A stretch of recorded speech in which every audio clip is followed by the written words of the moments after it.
kas sa arvad, et nende teenuste hinnad on mõistlikud? Ei, absoluutselt mitte. Palju mul läheb? Oh my god, mille peale? Kõik subscribe'in ära. Ma avastasin üks päev, et raha kaob ja ma ei ole isegi midagi ostnud. Ja siis ma hakkasin vaatama ja arvutama ja mul on lausa veidi häbi tunnistada, et mul läheb 206 € kuus subscriptionite peale. Keskmisel inimesel aastal 2026 on ilmselt rohkem teenuste subscriptioneid kui sokipaare. Muidugi asja teeb veel hullemaks see, et kõik võimalikud äpid ja teenused ainult tõstavad oma hindasid. Kui palju te maksate igakuiselt mingeid subscriptioneid? Netflixi ma ise ei maksa, aga Spotify just tõstis hinda, ehk siis sellest kuust on 6.50 on see tudengi Spotify. I feel like I don't pay that much, probably like 10. So I'm fortunate enough to be on my family's subscription. Yeah, I'm on my family's plan for some of them too, but for the ones I know I pay, it's probably around 10. I do pay for some of my own. I pay for my Netflix, my Amazon Prime and my Apple Music, so probably around 30. Ütleme 20 €. Umbes 10 €. Mingi 11 vist Netflixi pärast. See mingi 99 sealt lõpust. See summad on siin nii väiksed, palju mul läheb? No. 208 € kuus. Oh my god, mille peale?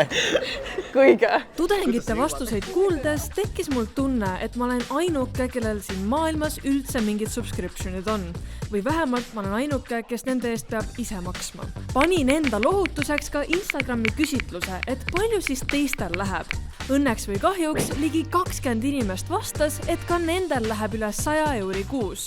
69 inimesel läheb igakuiselt 50–100 €, 287 inimesel 20–50 € ja 817 inimesel 0–20 €. Kui palju sa maksad subscriptionite eest? Jah, see on hea küsimus kuule, aga ma ausalt öeldes ei tea. Aga ma tean, et mul on Netflix, mul on Disney, Spotify ja tegelikult on mul ka Google Workspace. ChatGPT ka muidugi. Mis sa arvad, palju mul läheb? Puusalt? Puusalt. 120? 208 € kuus. Jesus Christ. See on piinlik, see on väga piinlik. Mille peale? Go3X, iCloud Drive, Canva, Prime, Instagram, YouTube, Spotify, Flow, Delfi, Volt, Sa kaotas mind vahepeal ära, aga ChatGPT juures ma tulin tagasi. Subscriptionite õnge on jõle lihtne jääda. Võtame näiteks filmide ja sarjade teenused. Netflixil on üks valik linateostest, Disney Plusil teine ja HBO-l kolmas. Ja see, mis sa täna tahad vaadata, on alati sellel platvormil, mille eest sa parasjagu ei maksa. Vahepeal tekib lausa tunne, et nad saavad kõik kord kuus kokku ja teevad ühise koosoleku. Et kui Netflix tahab seekuu Twilighti näidata, siis teised ei tohi. Aga jätame selle vandenõuteooria mõneks järgmiseks videoks. Ilmselgelt meil on käsil probleem ja keegi nägi seda probleemi ja mõtles, aga mis siis, kui me ei pea maksma 100 € kuus? Ja nii sündisidki lehed nagu Split, ShareSub, GoSplit ja nii edasi. Ehk platvormid, mis lubavad sul jagada subscriptioneid võõrastega ja maksta mitu korda vähem. Aga loomulikult, kui miski kõlab nagu liiga hea deal, siis tekib küsimus. Kas see on turvaline? Kas see on legaalne? Kas sa pead oma parooli lihtsalt kellelegi teisele andma? Nii et vaatame veidi lähemalt seda värki. Põhiidee on tegelikult hästi lihtne. Väga paljud teenused müüvad nii-öelda pere- või sõprade pakette ehk üks konto, mitu kasutajat. Need paketid on odavamad, aga ainult siis, kui sa päriselt need kõik liikmed kokku saad. Ja siin tulevadki need uued subscriptioni jagamise platvormid kasuks. Üks inimene ostab kusagil suure paketi ja võõrad inimesed löövad temaga kampa. Arveldamine on tehtud ka päris lihtsaks. Sa maksad otse platvormile, platvorm võtab sealt mõne kopika vahelt ja ülejäänud läheb paketi omanikule automaatselt iga kuu. Ja nendel platvormidel ei piirdu asi ainult Netflixiga. Siin saab jagada VPN-i, Microsoft 365, Photoshopi, New York Timesi, Delfit, PlayStation Plussi, Postimeest, Duolingot ja kõike muud, mida su süda ihkab. Kui saab neid pakette jagada, eks ole, et siis lihtsalt lõppkokkuvõttes tuleb ju ongi odavam, et mina maksan 3 € selle asemel, et kui ma võtan üksi selle paketi, siis see on seal võib-olla 10-12. Tihti ei leiagi sõpru võib-olla, et täita seda suurt paketti, sest et see suur pakett tegelikult on kõige odavam. põhimõtteliselt nad on need paketid nii kalliks ajanud, et inimesed Jaa. peavad siukseid asju tegema. Jaa, absoluutselt. Aga nüüd kõige olulisem osa. Siin võivad olla ka mõned riskid. kontode jagamine käib 2 viisil, kas läbi kutsumise lingi või sa pead oma paroolid letti laduma. Kutsumine on lihtne. Sul on ikkagi enda eraldi kasutaja ja sa ei puutu absoluutselt teistega kokku. Näiteks Spotify'ga käib asi nii. Aga enamus asju töötavad parooli ja e-maili jagamisega. Kas te usaldaksite siukest asja? Ma ei tea, kas ma päris võhivõõrastega usaldaksin seda teha. Kui see on e-maili ja värgiga, ma lihtsalt teeks eraldi e-maili selle jaoks, et see ei ole minu mingi töö või kooli e-mail. Kas te usaldaksite siukest teenust? ei. Oleneb. Ma enda oma ilmselt välja ei annaks. Mulle üldse ei meeldi see idee, et ma annan kellelegi oma e-maili ja parooli. Esimene asi, et üldse parooli jagamine on ju kõige suurem totrus, mida inimene võib tegelikult teha. Sest et arvestame sellega, et juhtus niimoodi, et meil on igal asjal on vaja sisse logida ja parooli panna ja mis iganes. Kuna neid asju nii palju inimesed kasutavad ühte ja samat parooli nagu kõikides nagu kõikvõimalikutes allikates. Ja kui tuleb kuskil lekke, siis sisuliselt pahalastel on ligipääs kõikidele sinu andmetele, eks ju. Could lead to like some sort of like security breach or something. Kui ma oleks pahalane, häkker on ju, Nii. need leheküljed on reaalselt kullaauk, et saada inimeste e-maile ja paroole ju. Jaa, tegelikult on. Nagu ma maksan 5 €, et kellegi YouTube'i saada, ma võin sealt palju rohkem tagasi saada. Sa võid palju rohkem tagasi saada, for sure on ju selles suhtes nagu, ma isegi ei kahtle selles. Ja sul on tõesti õigus. Telial on ikka tõsiselt palju head meelelahutust. Eksklusiivsed saated Inspiras, populaarne streaming-teenus Netflix ja nüüd ka HBO Max. Ära jää ilma, liitu Telia TV-ga. Netflixi puhul on eriti hästi näha, kui habras see skeem tegelikult on. Esiteks saab Netflixi korraga vaadata ainult 2-4 eri seadmes. Ehk kõik ei saa niikuinii samal ajal vaadata. Seda vast saaks kuidagi lahendada grupi chattides, et kuule Marten, minu kord nüüd. Näiteks minu vend ei saa enda kodus seda kasutada, kui me enda kodus kasutame telefoni. Seda ma mõtlen ka, et nad on ülirange, see on nagu kord üldse, et kuidas seda kasutada, et kuidas see töötama peaks, seda ma ei tea. Ja teiseks, jagamisplatvormid ise tunnistavad, et kui sa annad kellelegi enda Netflixi logini, ta saab ära vahetada su parooli ja kallima paketi võtta. Ja ma lihtsalt nagu terve nende lehtede point on see, et jagame. Suvalised inimesed saavad semudeks. Sina saad osa paketist, sina saad osa paketist. Ja siis kusagil suvalise artikli all on kirjas, et ole hea, jaga ikka inimestega, keda sa usaldad omal vastutusel.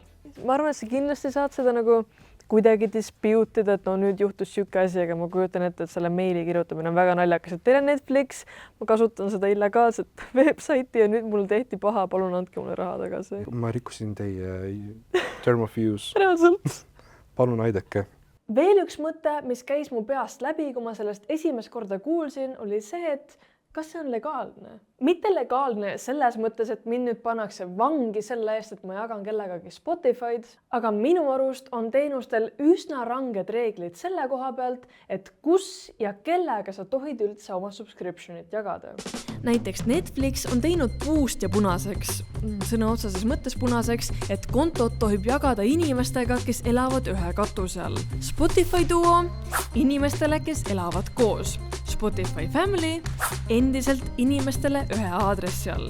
Disney Plus, nendel on väga kurjalt kasutustingimustes välja toodud, et esiteks sa ei tohi oma konto andmeid teistega jagada ja teiseks jällegi peavad perepaketi kasutajad elama ühes kohas. Kui neid tingimusi rikkuda, siis neil on õigus lõpetada juurdepääs teenusele.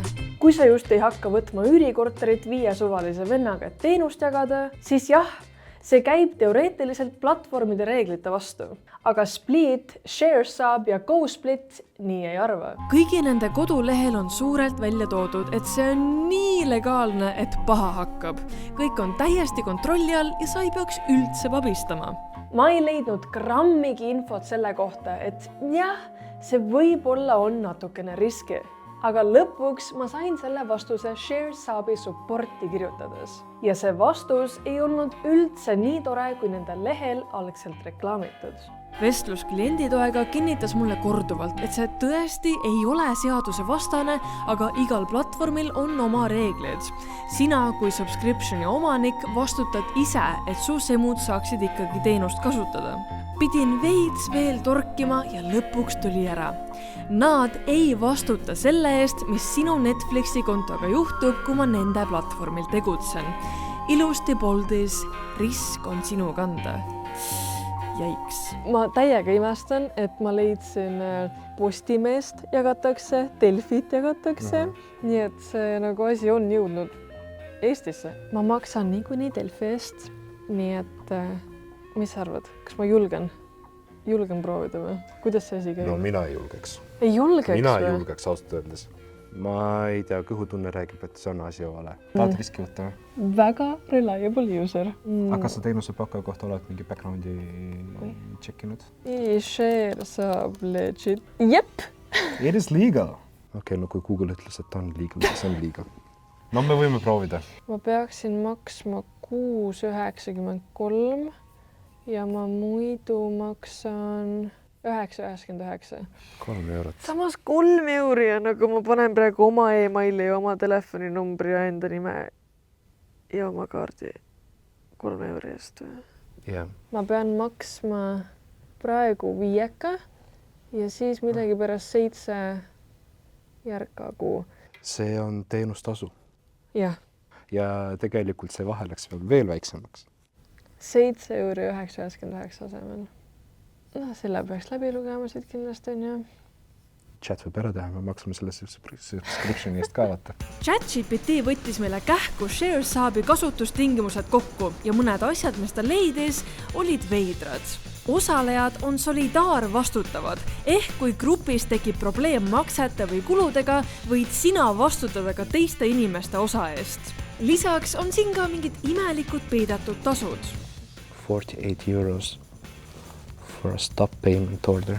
Mis asja? Kui sa peatad makse oma kaardiga, näiteks su kaart pannakse kinni pärast seda, kui ost on juba tehtud, siis sa pead maksma ShareSabile kogu selle summa tagasi pluss 48 euri lisatasu, mida nad nimetavad menetlustasuks. Ja kui sa ei kasuta oma kontot üle 12 kuu, siis ShareSab võib iga kuu võtta 1 euri passiivsustasu. Inactivity fee after 12 months. Ei, mida te ajate? Et seda subscriptionit ise pakkuda, siis sa pead panema oma mingid legit invoice on ja, aga nagu arvete peal on ju ka ülipalju andmeid, mu aadress näiteks. Ja ma mõtlen, et kui see siuke leht saab selle dataliiki, oh my god. See on päris hull. Ja see on küsimus, kas see on väärt 2 eurot Ma ei tea, kuus. vist ei ole. Risk on palju suurem tegelikult kui need 2 euri. Kokkuvõtteks ütleks ma, et on paremaid viise, kuidas oma raha säästa. Ja mul oleks neid viise ilmselgelt vaja rakendada. Tuuseldasin veits ringi ja leidsin paar nippi, mida proovida, enne kui ma ennast anonüümsete subscription hoolikute koosolekule kirja panen. Tee nimekiri kõigest, mille eest sa maksad. Mitte peas, vaid päriselt paberil. Sa võid avastada, et oota, mis see on? Ma pole seda äppi avanud 3 kuud. Muidugi, kui sul on nii palju asju kui minul, siis see tekitab mõnusa häbitundega. Tee lihtne filter. Kui see subscription täna ära lõppeks, siis kas sa ostaksid selle homme hommikul uuesti?